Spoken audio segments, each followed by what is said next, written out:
ಕರಾವಳಿ ಲೇಖಕಿಯರ ವಾಚಕಿಯರ ಸಂಘ ಆಕೃತಿ ಆಶ್ರಯದಲ್ಲಿ ಹಿರಿಯ ಲೇಖಕಿ ಬಿಎಂ ರೋಹಿಣಿಯವರು ಬರೆದ ವೇಷವಾಟಿಕೆಯ ಕತೆ ವ್ಯತೆ ಪುಸ್ತಕ ಬಿಡುಗಡೆ ಸಮಾರಂಭವು ನಗರದ ಉರ್ವ ಸ್ಟೋರ್ನ ಕರಾವಳಿ ಲೇಖಕಿಯರ ವಾಚಕಿಯರ ಸಂಘದಲ್ಲಿ ನಡೆಯಿತು.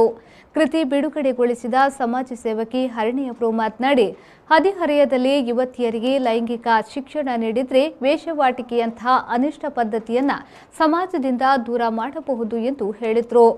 ಲೇಖಕಿ ಡಾಕ್ಟರ್ ಜ್ಯೋತಿ ಚೇಳ್ಯಾರವರು ಕಾರ್ಯಕ್ರಮದ ಅಧ್ಯಕ್ಷತೆ ವಹಿಸಿದ್ರು. ರಂಗಕರ್ಮಿ ಸಾಮಾಜಿಕ ಕಾರ್ಯಕರ್ತ ಮೋಹನ್ ಚಂದ್ರ ಕೃತಿ ಪರಿಚಯಿಸಿದ್ರು.